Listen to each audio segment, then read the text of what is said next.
Hi, y'all. Welcome back to Leadership That Liberates. Coming off of last week's episode and everything that I shared around my own fear and insecurity and shame, I thought it could be really useful for you and feel good for me to talk today about love. And why is it that love is at the foundation of my leadership approach? Why it's at the core of this larger approach to life and leadership that I'm calling liberatory love? How and why is it that we might want to strive to have lives and leadership and legacies that are rooted in love? And what does that even mean? And how does love play a role in leadership that liberates and in living in a liberated way? And how does love relate to power?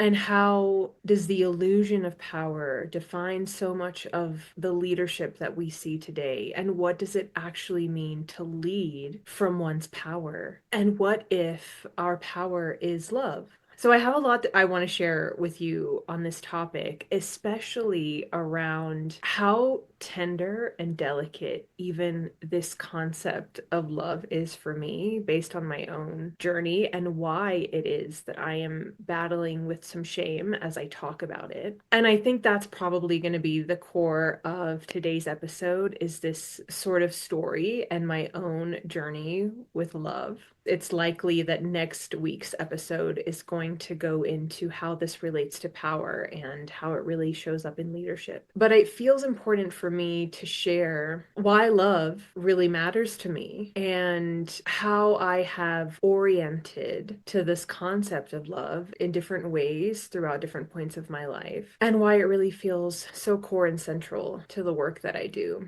It feels appropriate to start with little Lena. As a child, I had this orientation to the world that was very loving and love centered. And I shared in the first episode that it was a very hard and heavy thing to hold this duality that I held as a young child, that I really felt this deep darkness around me and this sense of suffering and this desire to die and feeling as though I wasn't supposed to be on the earth. And at the same time, I had this knowing that I was here for a reason, and I had a really strong sense of purpose. And I think my relationship to love is really rooted in this duality that I had to hold. So I had this deep love for humanity always. And there was some part of me that had an understanding or a knowing or an intuition that the suffering and pain and hurt in our world was a reflection of a lack of love,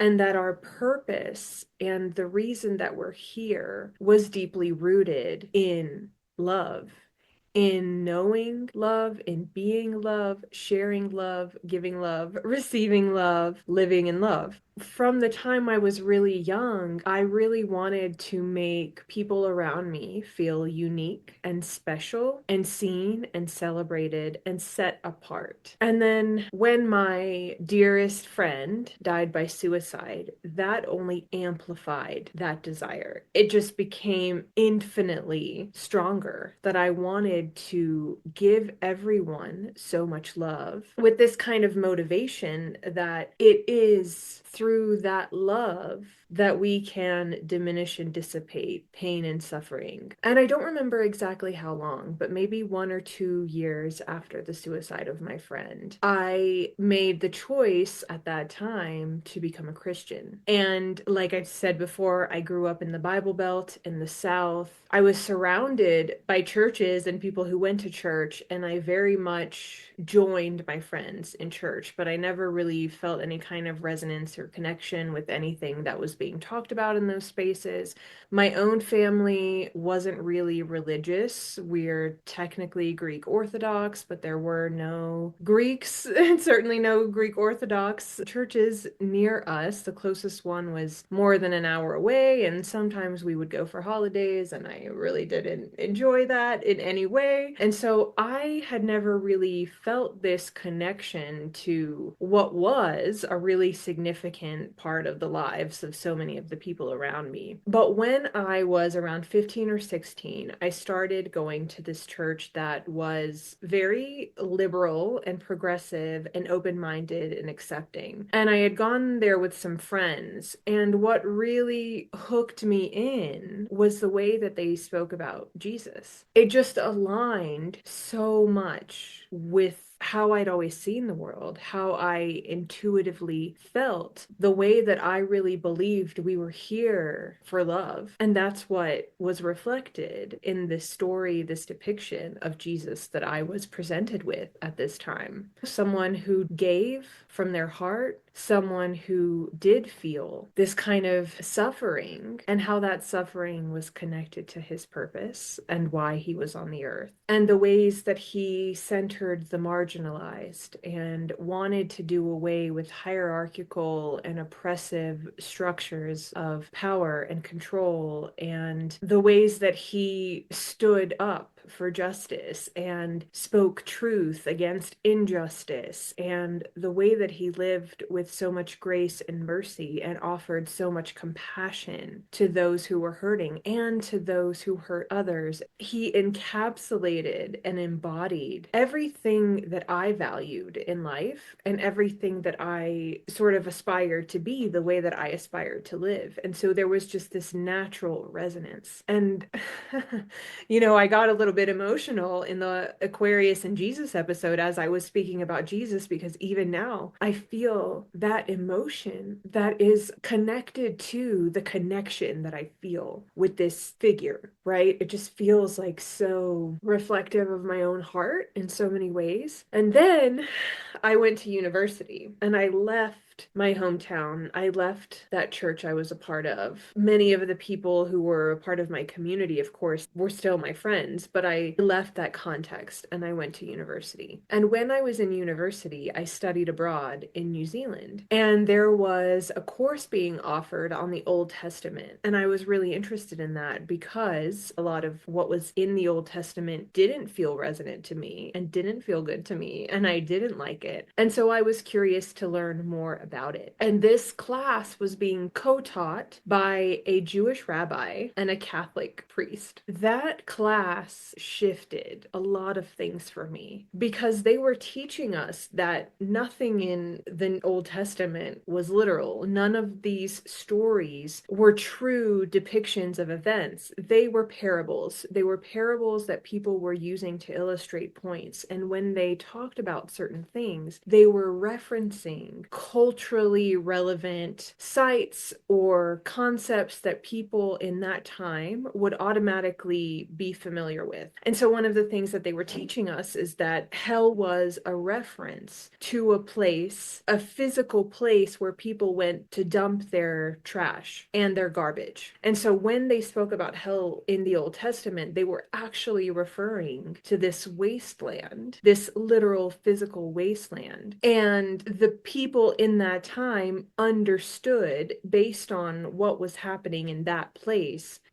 what kind of feeling this would evoke when we speak about a concept like hell, but it wasn't this actual place that we go when we die if we're bad. This is what they were teaching us in this class, and it just started to shift my perspective, because not only was I being exposed to this point of view, but I had also spent the last couple of years being really immersed in these international intercultural communities and being exposed to a lot of different worldviews and ways of being and seeing and perceiving. And I started to question a lot of what I had accepted as true as part of the Christian faith. For one, I never really liked the idea of hell because it never sat well with me. It didn't fit in with with the way that I perceived God or what I believe Jesus represented. It just didn't feel aligned to me from the start. And so to have somebody presenting this perspective to me that, oh, yeah, it's not actually a real place. It's this analogy we're using, it's this metaphor that we're making to help people in a local context understand a concept, but we're not actually talking about a literal place. It's more of an inner state. That validated my own intuitive sense that something about the concept of hell felt off to me. Another thing that didn't really ever sit well with me was this idea that Jesus is the way, the truth, and the life. Like, this is the only way to God. First of all, this is a misrepresentation of Greek translation. As a Greek, I can tell you,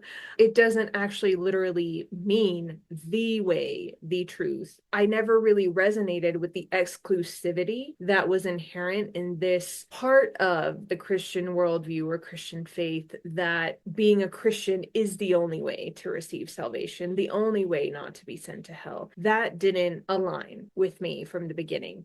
And so I'm having this experience of shifting my perspectives, of looking at my own lived experience with people from all over the world. And I'm thinking, of course, every way to God is valid. Why is there this one way? And why are these certain people given access to that information? It started to kind of turn my world upside down. It wasn't that I no longer believed in God. It wasn't that I didn't have this resonance with Jesus, but the Christian faith as a religion and as an identity no longer felt true to me. And when I began to be open about this, I lost the majority of my friends. So many people that had just been everything to me, people that meant so much to me, that I loved so dearly, and that I had felt so loved by, wanted nothing to do with me anymore. And many of them told me that I would go to hell. And many of them said that I was now condemned. And honestly, that didn't really even bother me, because I'm like, well, I don't believe in hell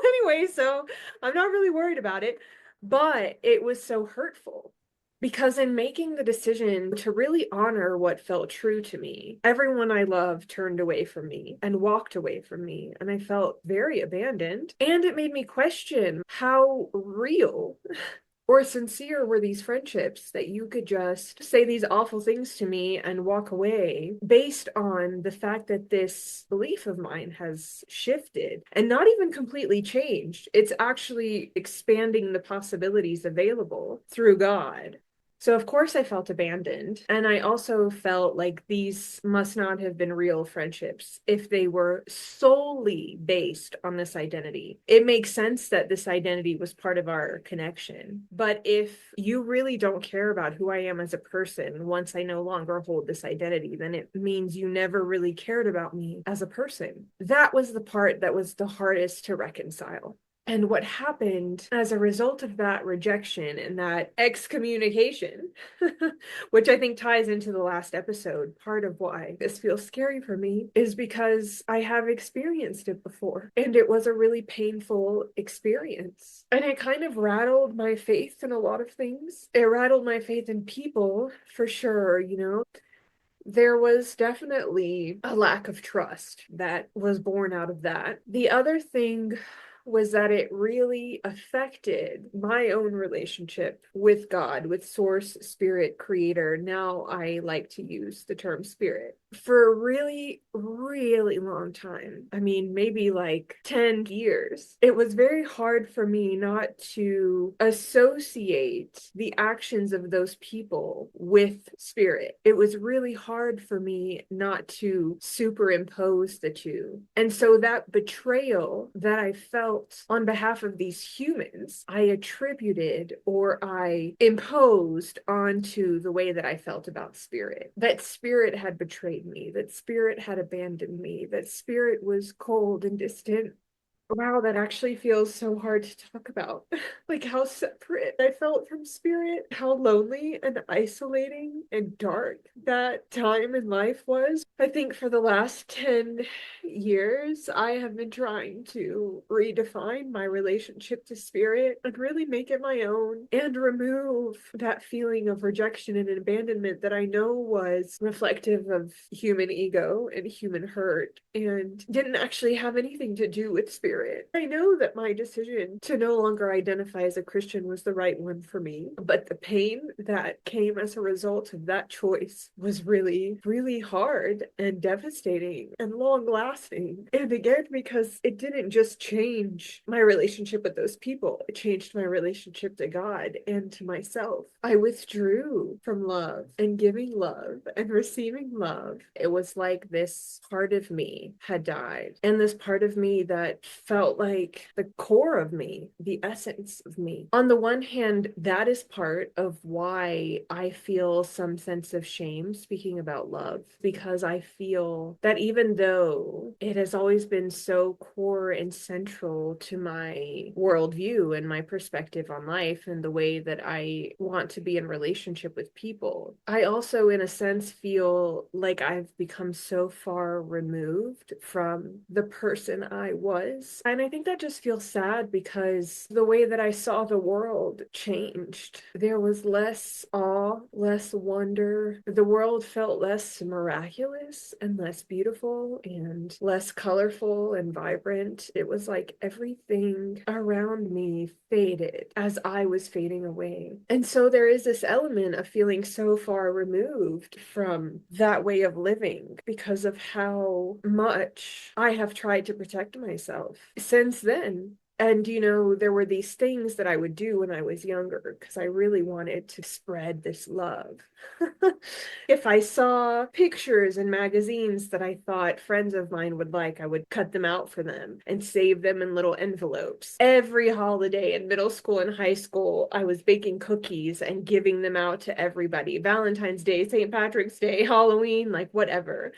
I was just giving them with love notes, wanting to spread love. When I was in university, I would do similar things. And I also would do these like surprise gifts. Oh, that was fun.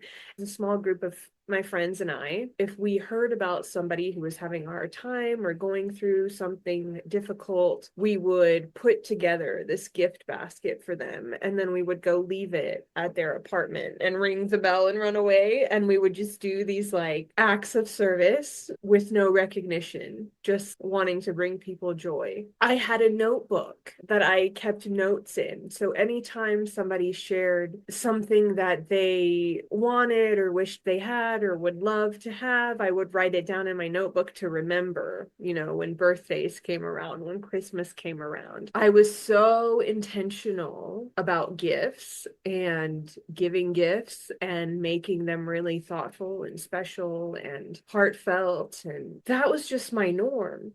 After I left the church, I had this realization that a lot of that, or maybe the extent to which I did it, was performative in a way. Like it definitely was true to my heart. And I noticed that some of it was coming from a place of fear of not being wanted, not being chosen, that some of it was coming from a desire to prove that I was a good Christian or to prove that I would be a good wife to a Christian man.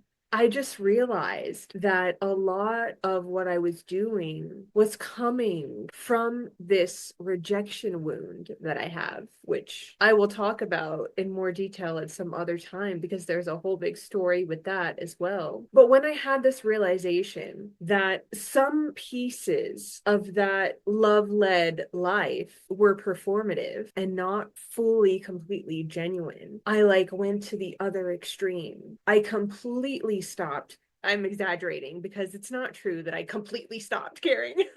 But this desire to really give and be generous and make things thoughtful and intentional, I stopped doing it. I stopped sending people gifts when I would travel abroad. I stopped writing birthday cards and notes. Yeah, I just stopped doing so much of that stuff. And that's part of why I'm saying that I feel so removed from that version of me. She doesn't really exist. Like, she's there.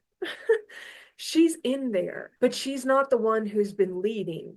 And so there is a part of me that feels like a hypocrite or an imposter or a traitor to talk about love because I don't live from love like I used to. And that doesn't mean that I don't live from love. I can also notice where I'm really being really hard on myself and exaggerating the negative. I was just doing that a minute ago. Even as I'm talking about this, I feel the shame, like my face is on fire.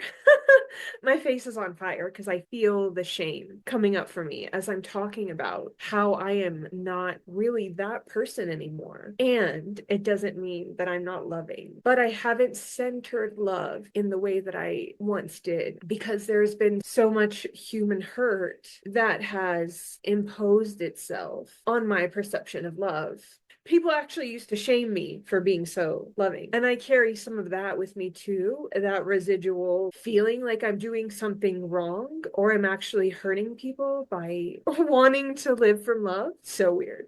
I had this dream maybe 2 months ago, and it reminded me of something that happened in university. And the dream itself was a message about the ways in which I've been censoring love in my work and in the ways that I talk about my work. And so I was in this dream, and there was this man there, and I had this urge to tell him that I loved him in a platonic way. I don't even know who he was, but it was just like a friendly, like, I love you. And in my dream, I had this memory of a real time when I was in university. And one of the guys in my friend group who I would hang out with a lot, he said at some point, yeah, well, Lena like loves everybody and she tells everyone that she loves them. So it really means nothing when love comes from her. And that stayed with me, which is silly because I know that's coming from his own insecurity, as if there isn't enough love for him and everyone else, as if I can't actually love everybody. It made him feel less special because my love was being given to other people and not just him. But the thing about love is that it's infinite. We're not going to run out of it,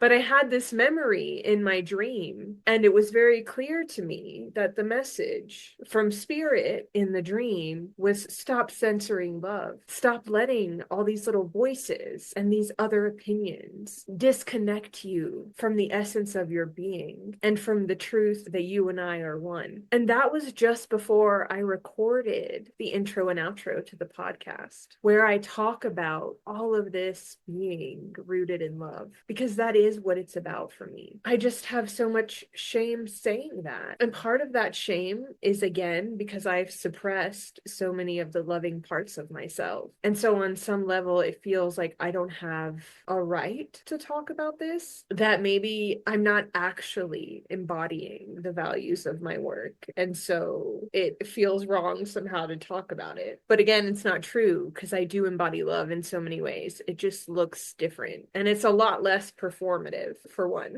It's actually a lot more genuine. But it's that, like, the shadow of it that wants to, no, it's the ego. It's the ego that wants me to think that part is bad. Anyways.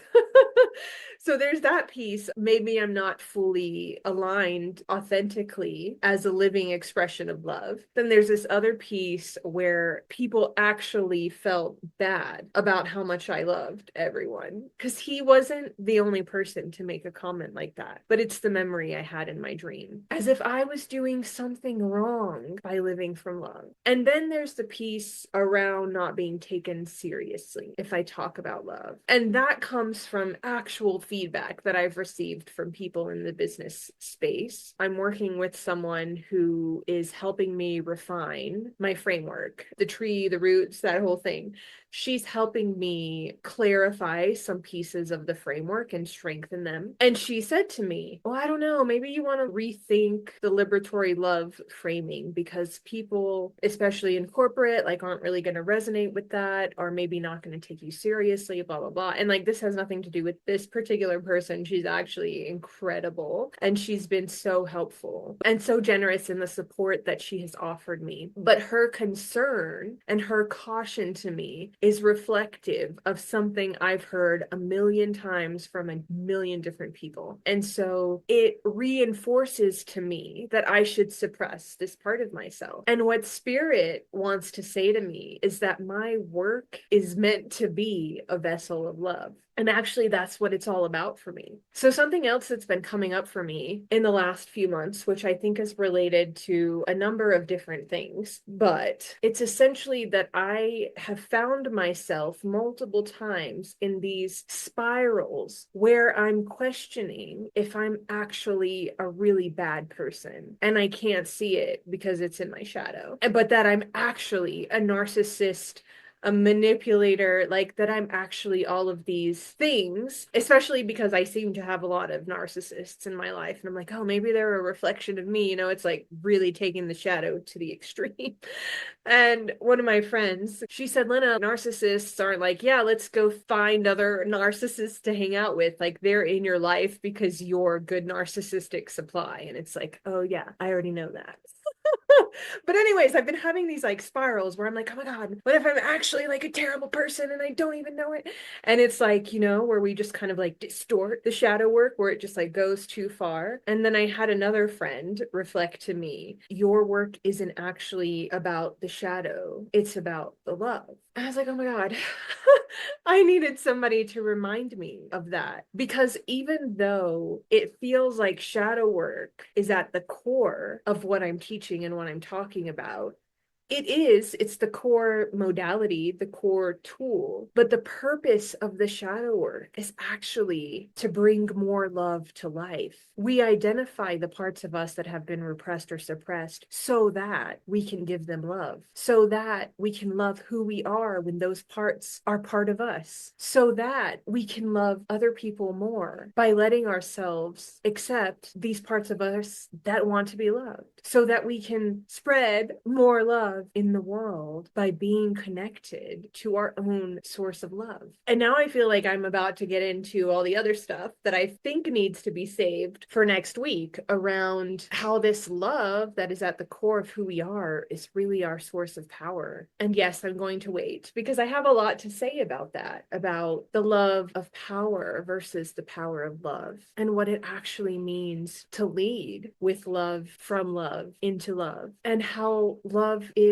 essential to liberation. Because these parts of myself, if I don't love them, all of them, I am a prisoner in my own beingness, a prisoner in my own life, because we create the conditions for confinement. And the opposite of love is not hate, it is fear. And it is our fear that creates conditions for confinement. It is our fear that makes us prisoners of our own thoughts, of our own insecurities. And when we can really live from love, we can also live free. And when we really live from love, there's no need to take away freedom from anyone else. Okay, like I said, I have so much to share about all of this that I think I will get into next week.